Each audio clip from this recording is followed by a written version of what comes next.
In today's video, I'm going to show you how to get GameCube games up and running on an Xbox Series X using the Dolphin core.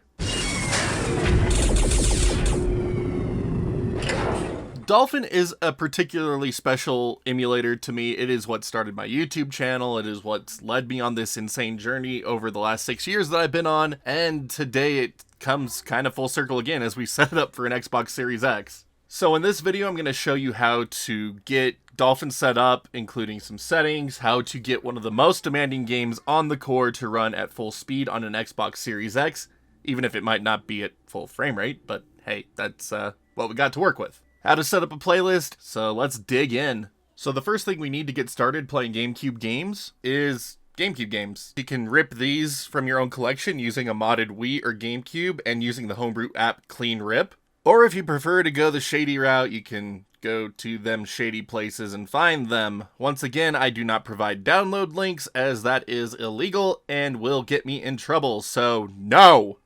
Anyways, once you have your game's source, you can just pop them onto your USB drive. From my testing, it's honestly better to use a fast USB flash drive or an external SSD. Mechanical hard drives do work, but they just take so much longer than everything else. It's kind of ridiculous. Like, they shouldn't go as slow as they do, but here we are. Next, we need the Dolphin system folder, and we can get this by downloading the PC version of Dolphin. So just download the latest version that appears right here on the main Dolphin homepage. It'll bring you to the download page, and then just download the Windows x64 version. Once that's downloaded, go ahead and get it extracted. It is in 7-zip format, so you will need 7-zip installed on your machine. But extract to Dolphin Master. And once that has finished extracting, go ahead and open the folder. Open Dolphin x64, and there is a nice system folder right here. So now back on our USB drive, we're going to make a new folder.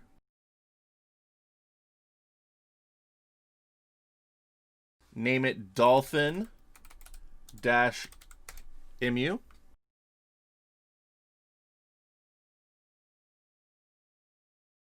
Open it up, and drop this system folder inside it.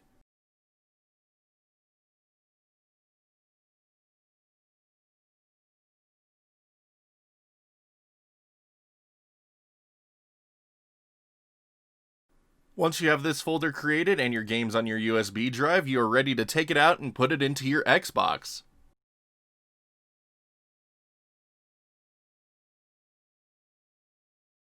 If this is your first time inserting your USB drive into your Xbox, it's going to ask you if you want to format it as Xbox storage or as media storage. Choose media. Now from our dev menu, we are going to boot into My Files Explorer so we can actually move that Dolphin system folder we just made over to the Retroarch system folder. So boot into My Files Explorer. Once that's booted, we're going to go to Removable Storage Devices, Removable Disk E. We're going to press Start on the Dolphin-Emu folder, Copy folder. Now we're going to press B a couple times and go back to Isolated Storage. Then we're going to scroll up to this navigation bar up here, click Packages. And we're going to choose this first folder up here with all the long letters. That's where it's always been for me, so you might need to double check a couple of your folders with long letter names, but mine's always been on top. But go into it, go to local state, and if it has all this stuff, it's most likely your Retroarch folder. So go to System, press Start, and paste in this new Dolphin folder. There are a crap ton of files in here, so it will take a minute. Once that copying is done, just go back to your dev menu and boot into Retroarch. Now there's a bit of setup we need to go through to get GameCube games working on Retroarch. If you have been following my tutorials, you have set your video driver to OpenGL, so that way you can see your menu icons. But unfortunately, OpenGL does not work for Dolphin within this version of Retroarch, which is just really unfortunate. So we have to actually change the video driver from OpenGL back to Direct3D 11. If you would prefer not to have broken menu icons, you can also select Direct3D 12, as when you launch Dolphin, it will roll back to Direct3D 11 anyway, but you still get the benefits of a good menu. So for me, I prefer to use Direct3D 12. If this does give you issue, you could always just manually select Direct3D 11. Once that's changed, go back to the main menu, configuration file, and save this as a new config file. The reason for this is now anytime you load into Retroarch, it'll still be defaulted to OpenGL, but if you want to play GameCube games, you could go to the configuration file, load configuration, and select the new one you just created. And if you want to load back into your default OpenGL one, you can click on configuration file, load configuration, go up to parent directory, press up on your D-pad, and load the retroarch.config file. And this will swap it between the OpenGL and Direct3D 12 video drivers. Very handy.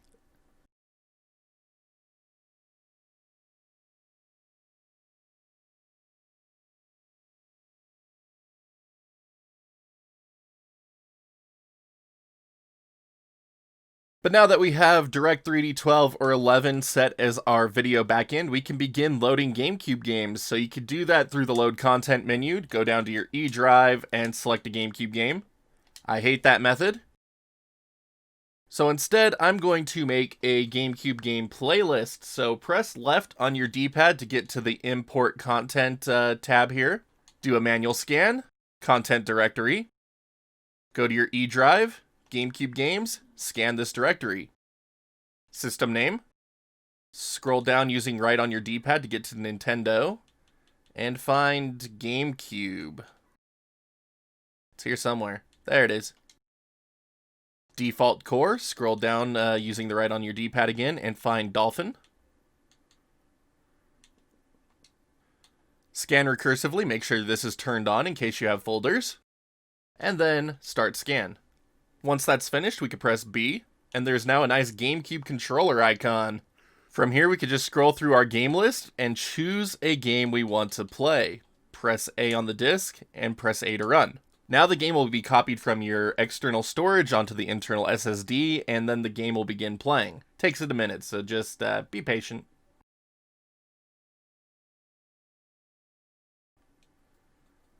And there we go, GameCube emulation up and running on an Xbox Series X. How freaking sweet is this?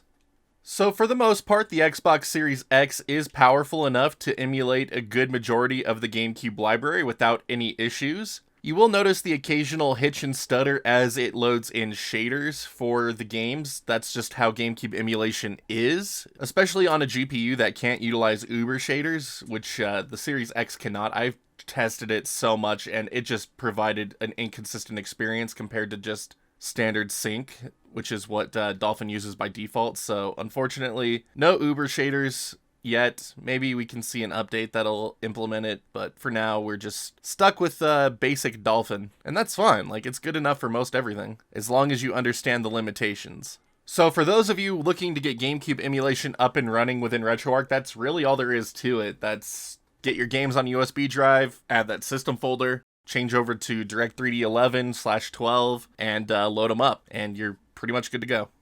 But now let's go over some of the core options that are available within the Dolphin core in Retroarch. Going into our quick menu, we can scroll down to Options.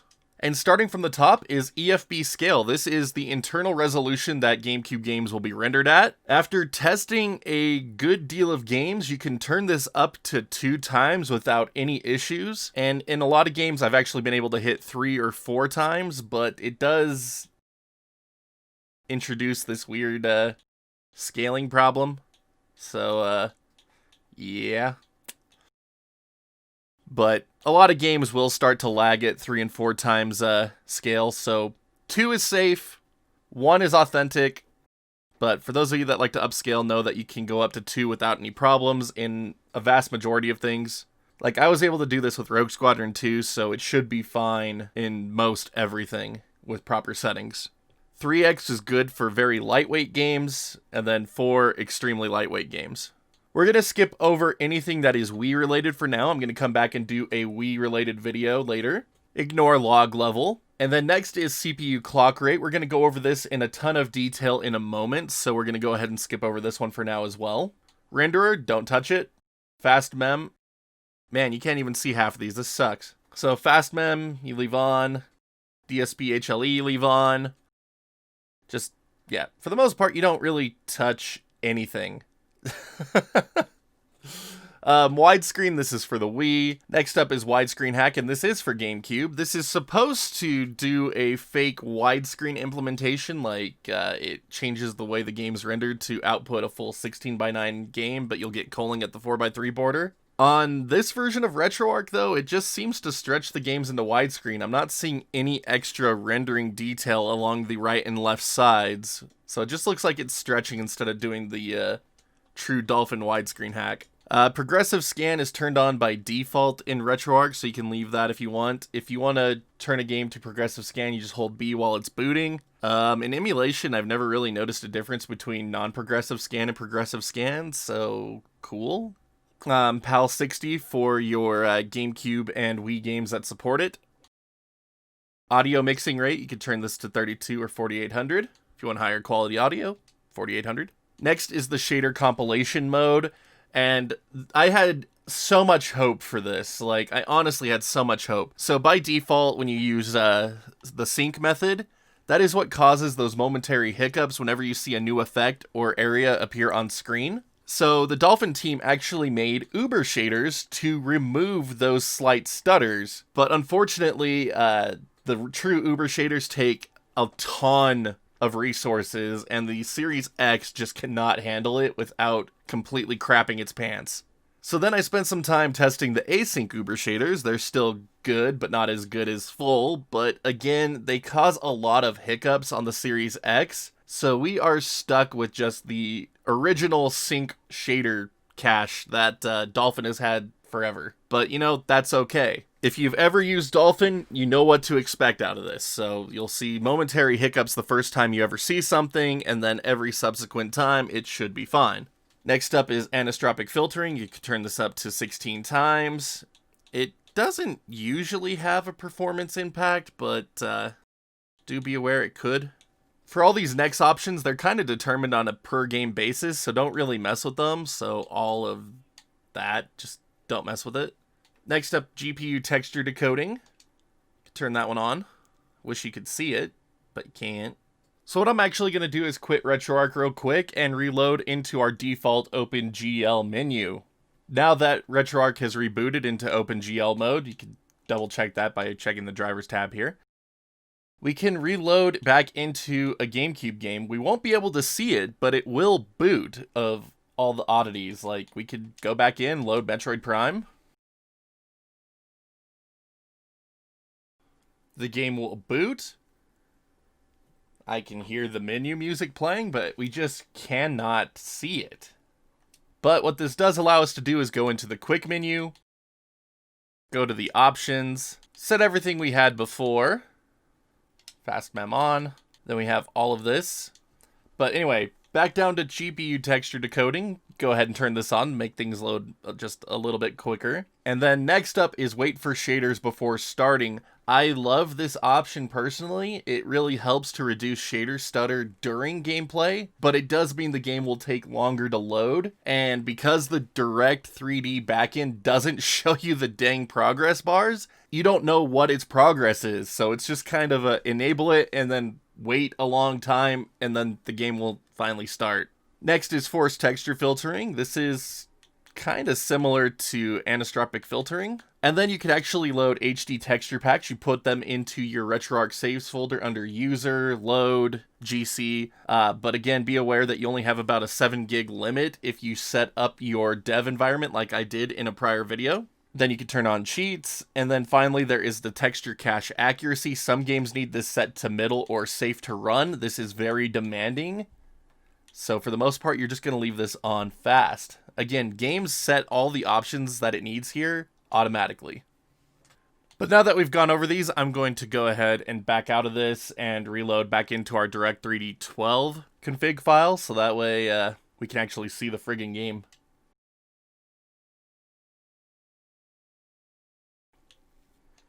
Alright, so back over to Direct3D 12. And now I want to go over the specifics of using that clock speed toggle that we saw earlier in the options menu with Star Wars Rogue Squadron 2.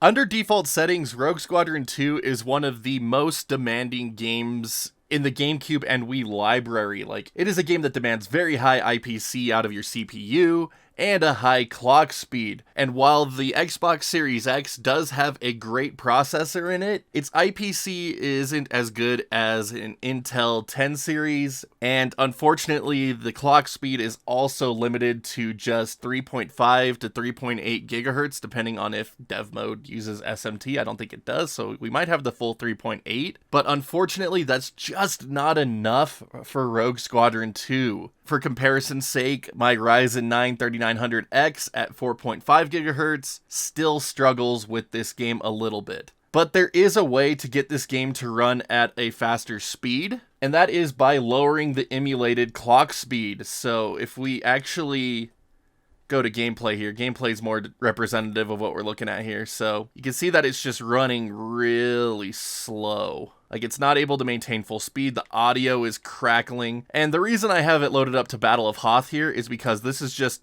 one of the most demanding levels in the entire game. So if you can get this level to run smooth, you're pretty much good for the rest of the game.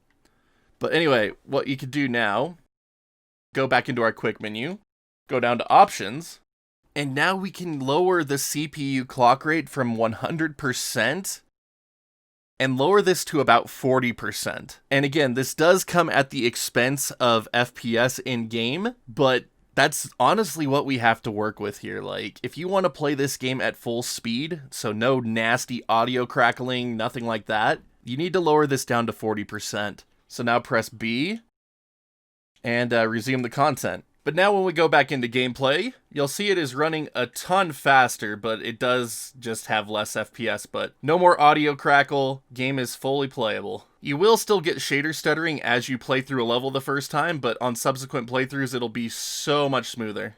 And honestly, losing that audio crackle is just the most important thing to me.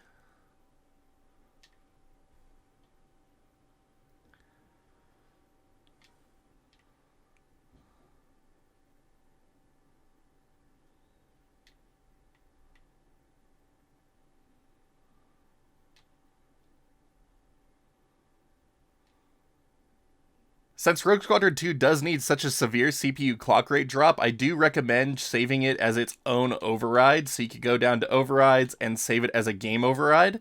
This way, whenever you load into Rogue Squadron 2, that is what settings will be here, so you could just play the game.